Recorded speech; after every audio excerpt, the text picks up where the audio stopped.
Boa tarde, dando continuidade à nossa jornada. Falando sobre o tema de gestão de PCMSO, eu convido o Dr. João Marcelo Rocha Ramalho.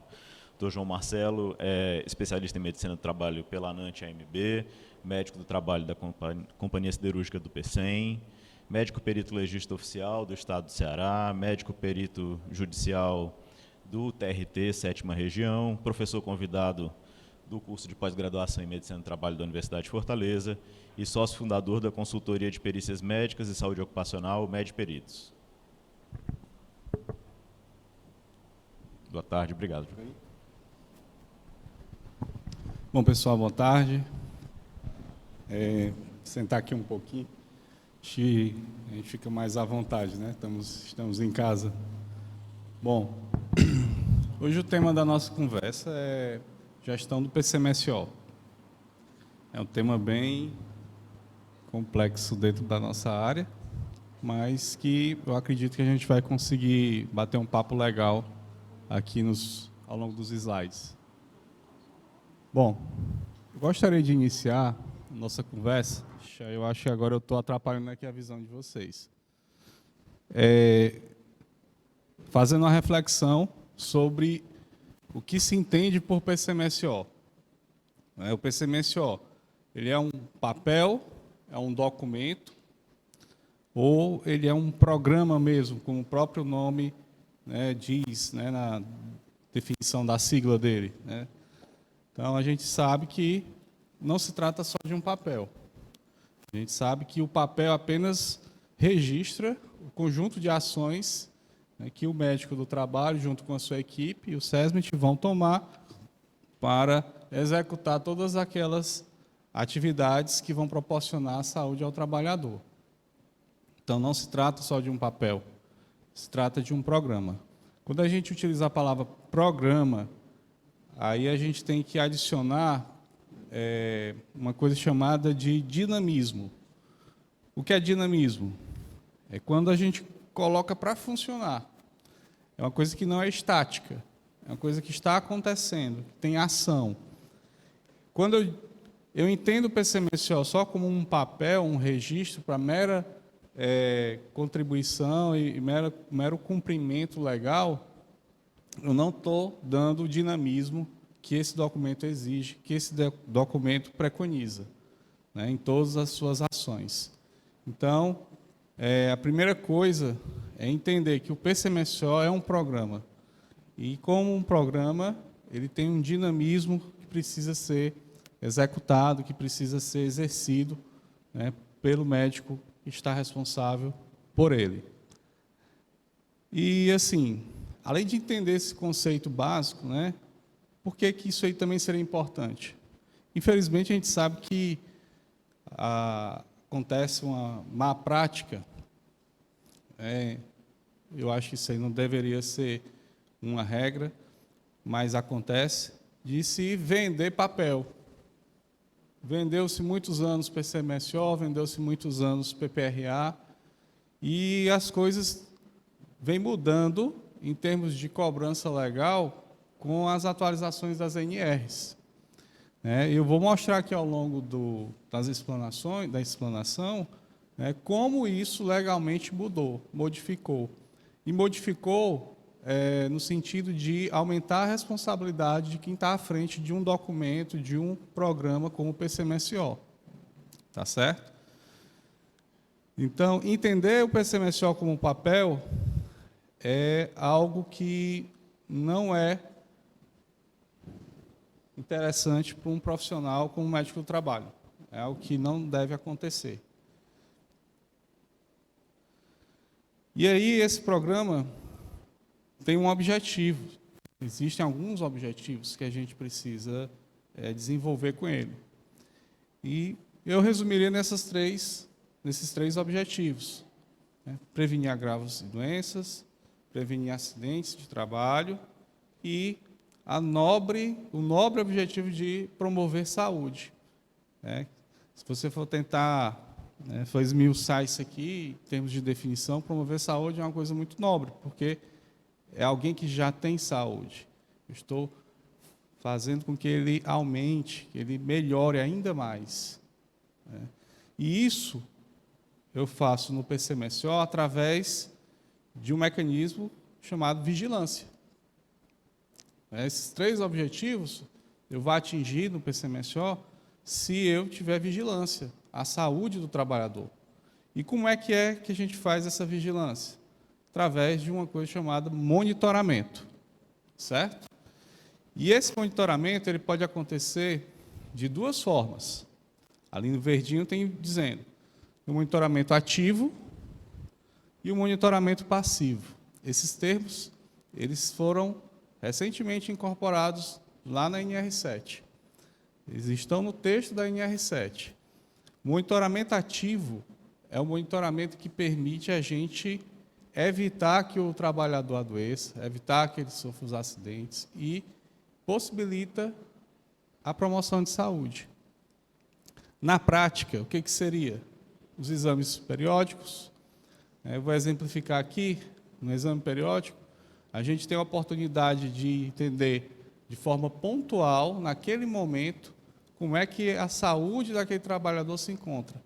Se ele está bem, se está fazendo algum tratamento, se está tomando algum remédio de uso contínuo, o que modificou do último exame para aquele, o que aconteceu ao longo de um ano. E isso tem uma importância tremenda para a saúde dele. Por quê? Às vezes, é o único exame que esse cara, é o único contato que ele vai ter com o médico ao longo de um ano. Na hora do periódico.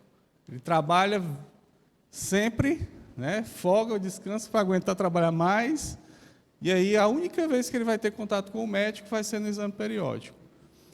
Então, assim, é importantíssimo que a gente capriche nisso. É importante que a gente tenha maneiras específicas de abordar o empregado ao longo, sabendo direitinho qual é a função que ele exerce, o setor que ele executa, se for o médico do trabalho da empresa, entender como é que funciona a dinâmica de adoecimento da empresa, quais setores são mais críticos, os riscos que são mais complicados, que precisam de maior atenção, que tipo de atenção tem que ser dada para esses riscos, tá certo?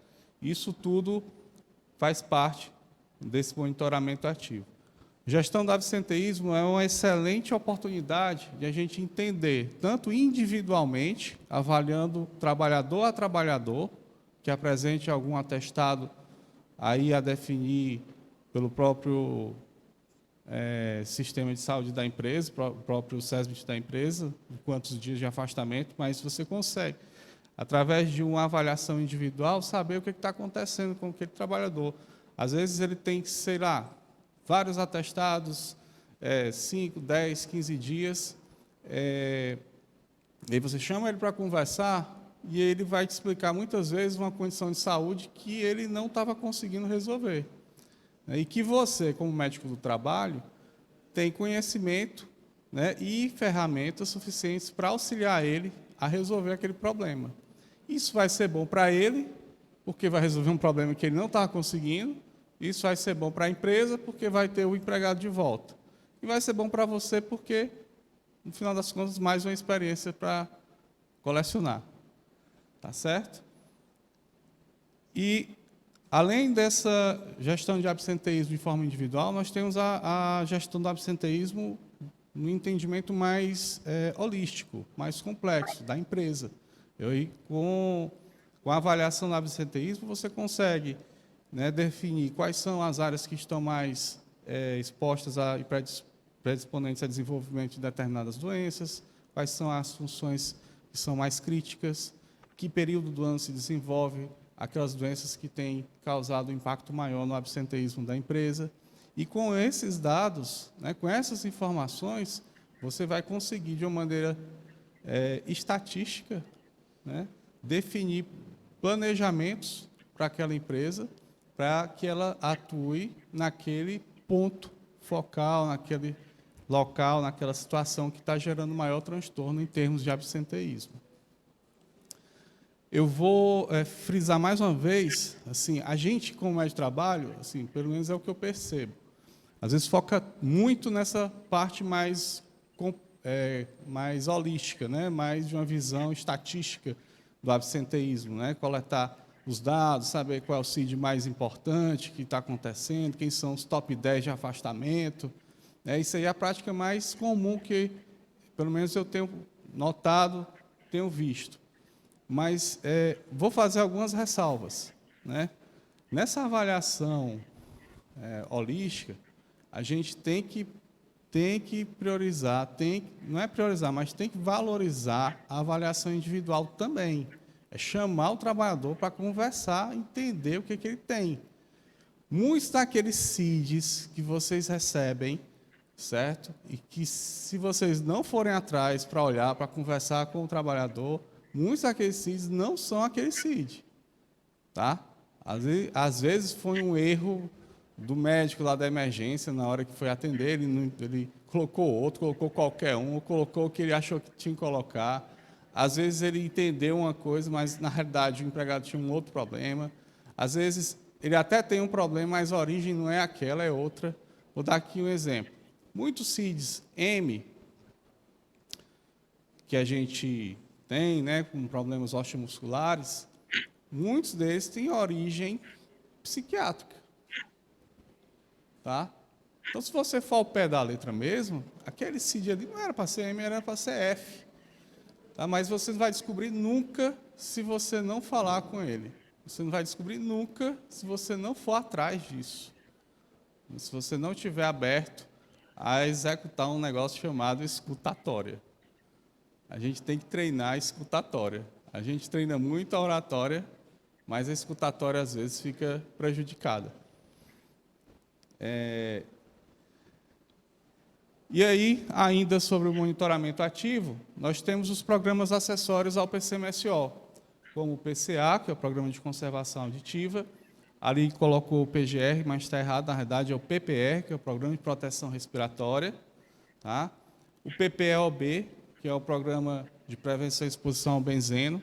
Isso aí é um programa que é uma realidade mais específica das siderúrgicas, das petroleiras, mas que já está adentrando também no nosso dia a dia por conta dos postos de gasolina. Tá certo? E aí a gente vai para o monitoramento passivo. O que é o monitoramento passivo? É quando eu já tenho um problema. Eu tenho que resolver esse problema. Eu tenho que dar uma tratativa. É um trabalhador que já adoeceu, é um trabalhador que já se acidentou, é um trabalhador que já está com hipertensão, com diabetes, hipercolesterolemia, e que eu tenho que ter um acompanhamento, que eu tenho que dar uma tratativa, que eu tenho que dar algum rumo para, pelo menos, controlar esse problema que ele tem, que é crônico, que não vai se resolver muitas vezes, como no caso dos crônicos. Tá certo? Aí uma coisa interessante, que eu estava refletindo, né, antes de vir dar aula, nessa questão do monitoramento passivo, a gente vê que a medicina do trabalho ela não é só preventiva. Ela tem que... Preventiva, que eu digo assim, não é só atenção primária. Ela vai em todos os níveis de atenção, até quaternário. Né? Vejam que a gente não se preocupa só com um nível de atenção, a gente se preocupa com todos, para o trabalhador. Tá certo? A gente não é médico só de um paciente, a gente é médico de todos os trabalhadores da empresa. A gente pode ser óbvio essas afirmações que eu estou fazendo, mas é importante refletir isso aí, gente, porque muitas vezes isso aí vai determinar o que a gente vai fazer diante de um funcionário que está sentado lá no nosso consultório. As minhas condutas, elas não são só para aquele funcionário, elas são para ele e para os colegas que estão ao redor dele, que estão trabalhando com ele, que estão no mesmo setor que ele, tá certo? É para toda uma população. A gente é médico de população também, tá certo? População de trabalhadores. E aí as responsabilidades. De quem é que é a responsabilidade do PCMSO? Né? Antigamente, a gente olhava as responsabilidades, tinha lá, responsabilidade do empregador. Né? Na nova NR ainda tem isso aqui, né? Responsabilidades dos empregadores. Garantir a elaboração e implantação do PCMSO, já todos os procedimentos do PCMSO e indicar um médico responsável, faltou a palavra ali, responsável técnico pelo PCMSO. O médico, ele tinha a importância técnica, né, como coordenador, que era o nome utilizado, mas a responsabilidade se perdia um pouco nisso aí, a responsabilidade do médico. Por quê? Porque ele é o médico coordenador. O que é médico coordenador? É o médico coordenador. Mas qual é a responsabilidade do médico coordenador? Não se tinha isso muito claro. Com o advento do médico responsável técnico do PCMSO, esse nome, essa denominação para nós, né, dentro do PCMSO, traz para nós a responsabilidade de tudo que for ocupacional desses trabalhadores que nós estamos assinando esse PCMSO. A responsabilidade de um responsável técnico é igual a de um diretor técnico de um hospital. Eles respondem eticamente pelo mesmo parecer do CFM. Tá certo? E, mas o que isso mudou no nosso dia a dia, na nossa vida? Muda que a responsabilidade é maior. Para quem faz as coisas direito, ok, mas para quem não faz, vai se complicar. Tá certo?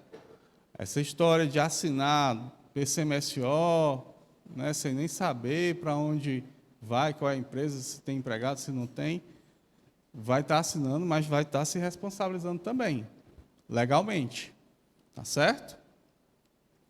Então, é importante a gente ter clareza disso aí para falar para as outras pessoas, multiplicar essa informação, porque isso é uma coisa que valoriza a nossa profissão.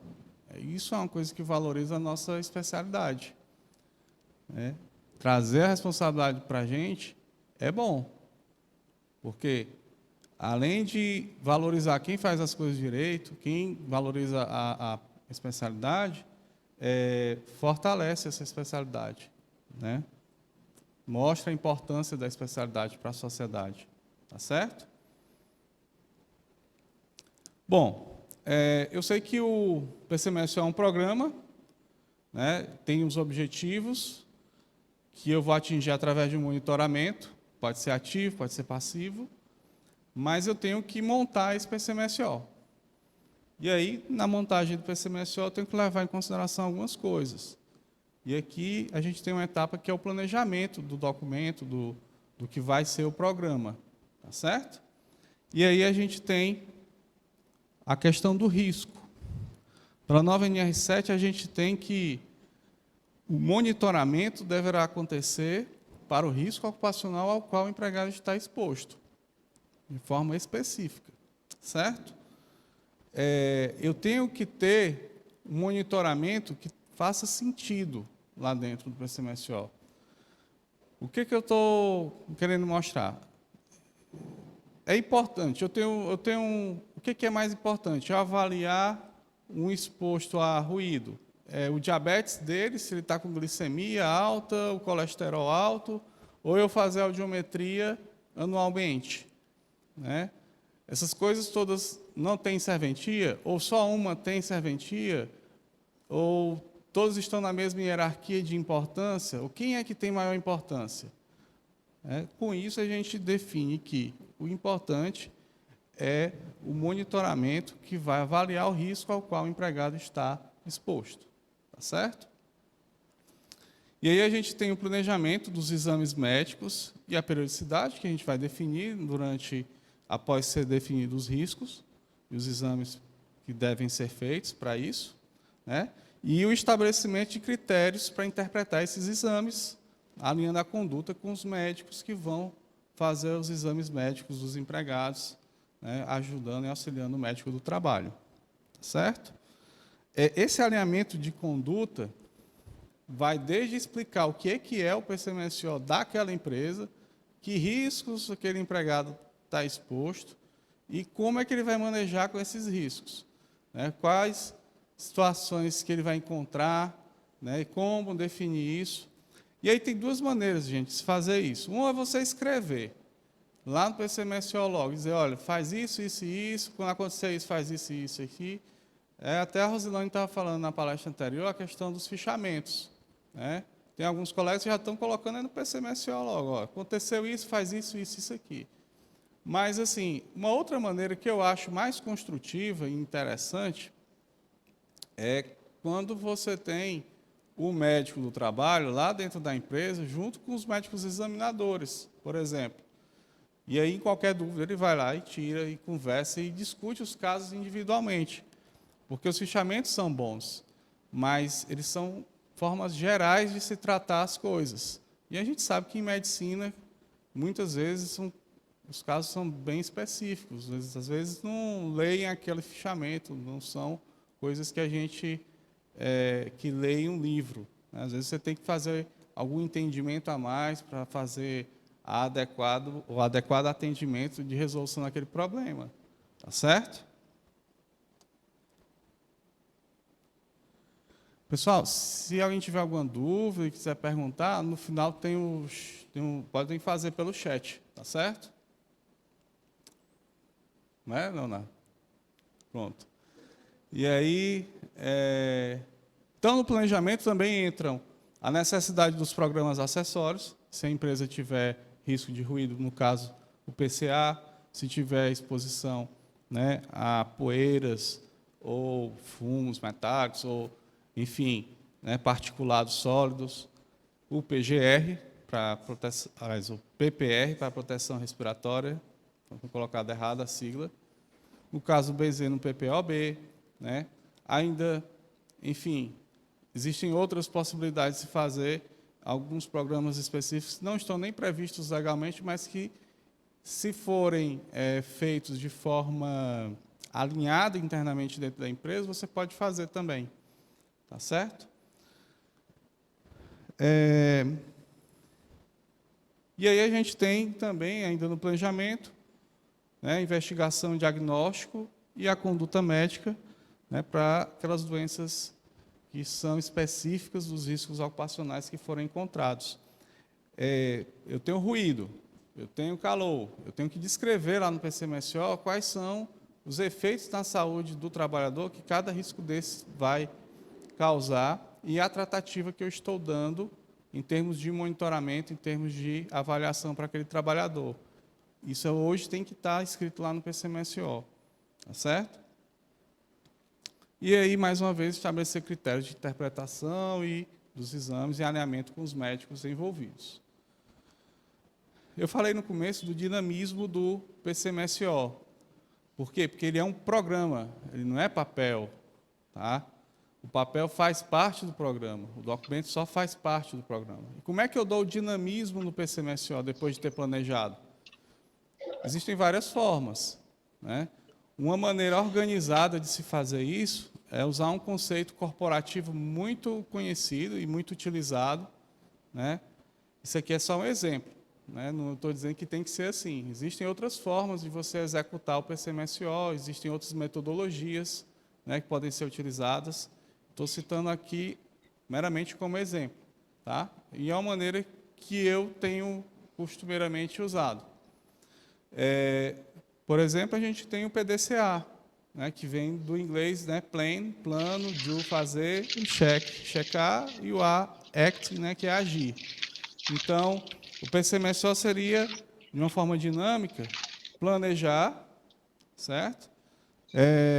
Desenvolver aquela ação que foi, né, planejada.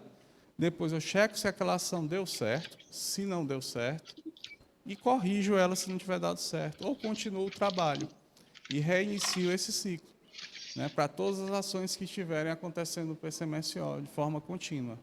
É isso que dá a dinamicidade do programa. É isso que vai fazer com que o PCMSO não seja só papel, ele seja realmente um programa. Porque quando isso aqui acontecer, a gente realmente vai estar conseguindo fazer o trabalhador ter a saúde dele monitorada, ter a saúde dele cuidada. Tá certo?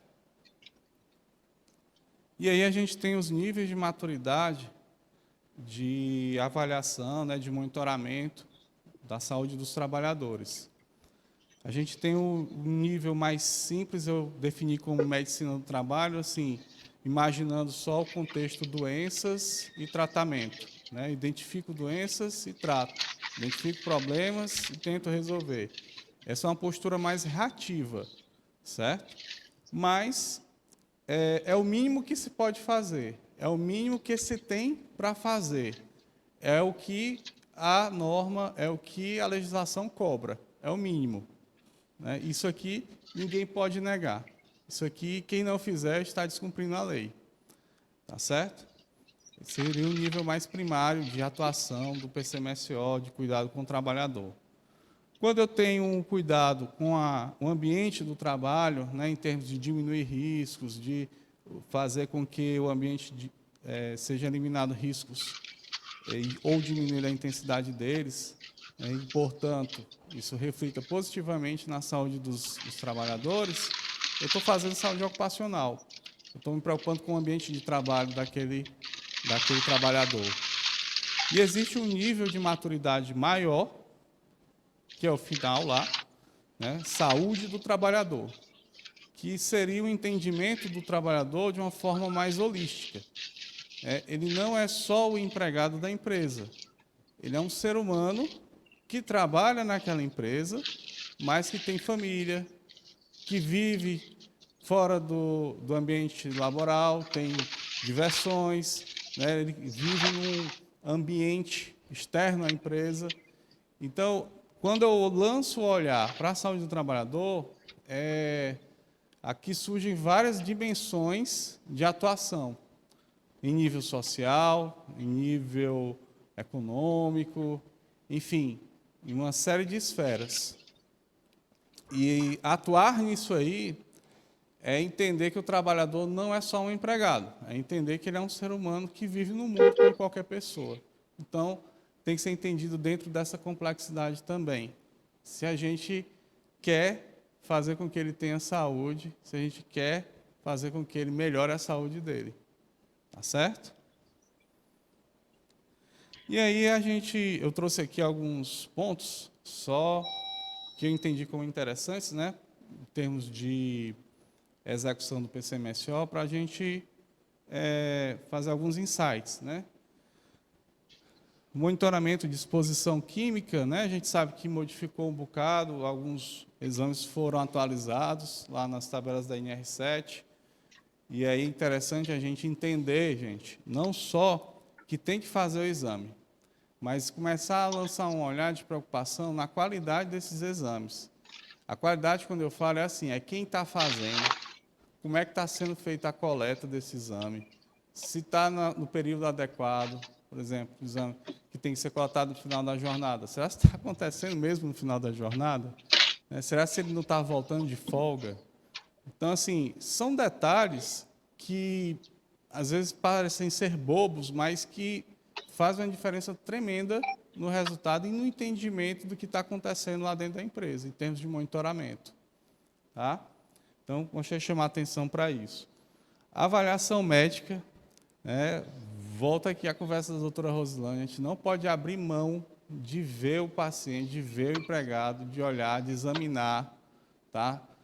Olha, não, assim, eu no começo, né, quando eu comecei a trabalhar em clínica, tinha uma pressão, a história de que tinha que fazer em tantos minutos. Eu disse, não, mas atendimento, gente, é do paciente, é do empregado. Eu lá quero saber quantos minutos vai demorar, você tem que entender o que está acontecendo e dar uma resolução. Né? Se vai demorar 10, 15, 30, eu não sei. Pode ser que tenha, obviamente, uma média, né? A gente tem que usar a sensatez também, mas determinar, regrar isso aí, isso é um absurdo.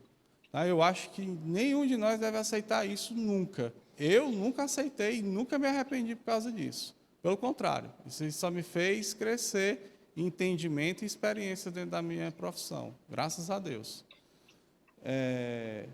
Então, não vamos abrir mão de avaliar os empregados. Faça exame físico, conversa com os caras, pergunta se está dormindo, se não está, se está comendo, se não está, o que está acontecendo. Escuta, deixa falar, porque você, quando faz isso, você entende o que você tem na sua mão e o que você tem que fazer para ajudar a melhorar a saúde dele.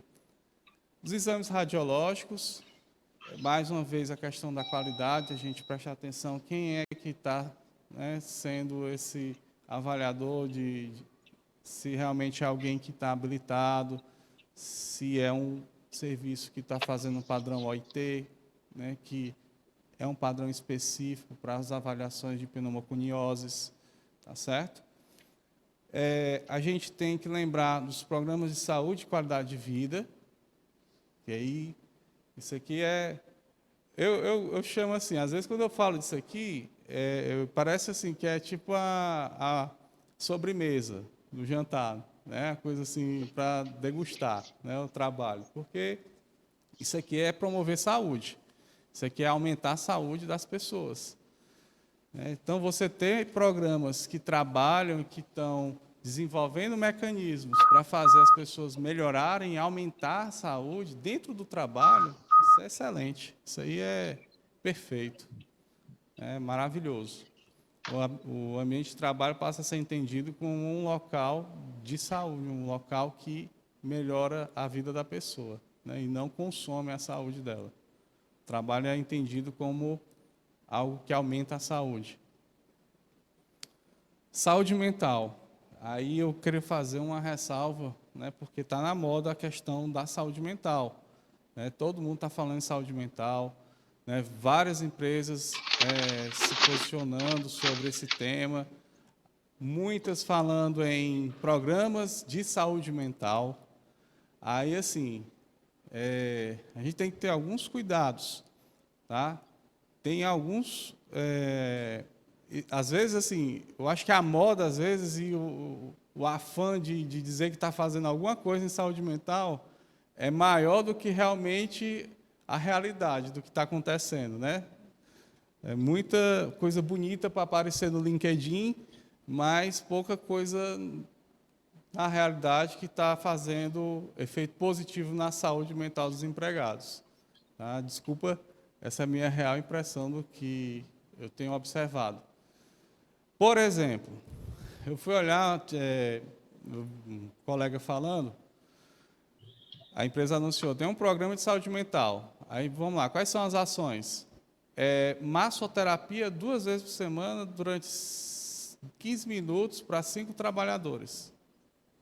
Massoterapia, gente, não tem nada a ver. Isso aí não é problema de saúde mental, isso aí pode ser uma ação pontual para melhorar o bem-estar da pessoa. Mas você dizer que tem um programa de saúde mental sem estar oferecendo tratamento psicológico, sem estar oferecendo tratamento psiquiátrico, né, sem estar dando apoio à família ou ao empregado que está com ideação suicida, sem estar monitorando esses casos, isso aí não é programa de saúde mental.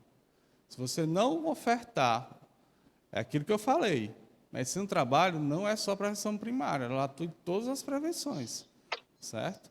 Então, se você não tratar quem já está doente, não adianta querer fazer firula para evitar para aumentar o bem-estar de alguém. E os que estão doentes, não vai fazer nada?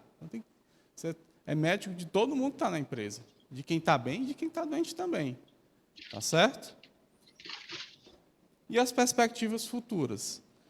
Bom, a gente está num contexto bem tumultuado. É pandemia, revolução 4G, aliás, 5G, eu estou na 4. E assim, onde é que a gente se insere nisso? Como é que a gente pode atuar de uma forma mais positiva no nosso dia a dia, diante dessas mudanças todas? Eu acho assim, existem muitas oportunidades, tá? Eu não enxergo, eu gosto muito de olhar as coisas assim pelo lado bom, né? Assim, às vezes é um problema, mas assim, aquele problema te dá a oportunidade de resolver outras coisas que iriam aparecer lá na frente e que você provavelmente não saberia resolver. Eu acho assim que o médico de trabalho ele vai ter grandes chances, mas ele vai precisar se adequar a essas novas tecnologias e ele vai precisar manter o comportamento, né, e valorizar esse comportamento de médico e de médico que se preocupa com a parte humana da pessoa, uma parte que valoriza isso aí. Isso aí as máquinas, as tecnologias não conseguem abarcar. É o que a gente tem de essência como ser humano que vai ser valorizado lá na frente. Essa é a minha real impressão. E, assim, estudar, atualizar. A medicina do trabalho obriga a gente a ter um conhecimento vasto dentro da área médica, de uma forma específica para os trabalhadores, mas a gente tem que manter o foco de que a atualização ela tem que estar sempre acontecendo, independente disso. E aí as oportunidades que o PCMSO pode gerar dentro da empresa, né? Para o médico do trabalho, para toda a equipe do SESMIT, entender o contexto de saúde e adoecimento da empresa, por exemplo, através lá do controle do absenteísmo, né? Da gestão do absenteísmo, promover ações de prevenção em agravos, né? E de promoção à saúde, permitir avaliar individualmente e enxergar o trabalhador no seu contexto integral, permite ainda, na avaliação da população exposta, entender como se comporta a saúde da empresa, tanto de uma forma global, como de uma forma segmentar em um determinado setor, para uma determinada função. Tornar o cuidado com a saúde um valor da empresa. Um valor da empresa. Né? Uma vez a gente estava numa reunião, aí fala, não, é porque a saúde tem que ser a prioridade. Não, não é prioridade, é valor, é uma coisa que é intrínseca, já está lá no cerne do negócio. Eu não estou priorizando, ela faz parte, né, do corpo da empresa. Quando você, profissional, né, com nós profissionais, né, atuando de uma forma mais em prol, né, disso aqui, da saúde do trabalhador, ele percebe que a gente está preocupado com ele e ele passa a valorizar o local onde ele trabalha, porque ele sabe que ali existem pessoas que estão preocupadas com a saúde dele, que querem o bem dele. Então, ele passa a valorizar isso. Qualquer pessoa gosta de estar em locais onde as pessoas se preocupam com elas. Tá certo? E tornar o ambiente de trabalho um local promotor de saúde. Esse é um desafio que eu persigo diariamente. Eu peço que eu oro, eu acredito em Deus, eu oro que um dia eu consiga. Tá? Estou tentando, mas eu acho que a gente vai conseguir. Mas, assim, nada disso, nada desses objetivos, nada dessas coisas acontece por acaso. Não é só a força de vontade do médico de trabalho, a competência dele e a inteligência dele que faz isso sozinho. Ele precisa de alguns auxílios. Né? E aí, eu vou citar aqui algumas coisas que são importantes. Eu posso estar esquecendo alguma, mas acredito que essas são importantes. O trabalho em equipe, né? Nós, como médicos, é que eu posso falar que eu estou em casa. Né? A gente sabe que na nossa formação a gente não foi preparado para trabalhar em equipe, a gente foi preparado para comandar. Né? E, às vezes, a gente não entende bem a diferença entre comandar, né, e ter uma boa relação, né, com o restante dos colegas. Mas o trabalho em equipe, o desenvolvimento dessa habilidade é fundamental dentro da medicina do trabalho. Porque quando a equipe está bem estimulada, quando a equipe sabe o que tem que fazer, quando ela está disposta a fazer as atividades para as quais ela foi designada, acontece. As coisas mudam, as coisas são executadas, as coisas melhoram. O apoio institucional, não adianta nada o médico de trabalho saber, querer fazer, promover ação, desenvolver projetos, se a empresa não comprar aquela ideia dele. Então, às vezes a gente tem que ser até político, né, de chegar para conversar com o gerente, explicar a importância daquele projeto que você está querendo desenvolver, né, em que impacto aquilo vai gerar positivo dentro da empresa. Então, a gente ter esse apoio institucional também é importantíssimo. E, óbvio, que a gente tem que estar alinhado com os valores da empresa. Eu acho assim, que a gente não pode estar... a empresa que definir, eu tenho um gráfico aqui, eu não posso estar nem lá em cima e também nem lá embaixo. Não posso estar subestimando nem superestimando os objetivos da empresa. A gente tem que estar alinhado. Por quê? Se você superestima, você gasta muita energia de forma desnecessária e lá na frente pode faltar para fazer o básico. Tá? E quando você subestima, você, às vezes, não atinge os objetivos, as metas que a empresa espera da área de saúde. Tá? Então, é trabalhar alinhado com os planejamentos da empresa. O conhecimento é fundamental. Né? Sem conhecimento técnico, né, por mais que você tenha talento, realmente é difícil. A experiência, que é o tempo quem dá, desde que você tenha exercido, né, os seus conhecimentos ao longo do tempo. E a maturidade, né, que vai vir após o conhecimento e a experiência. E é isso, pessoal. Espero que a gente tenha debatido aqui de uma forma mais geral, mas de uma forma simples, né, o que o PCMSO espera, o que a gente precisa, né, executar no PCMSO, o que é importante no PCMSO. Ok? E aí, se alguém... Obrigado.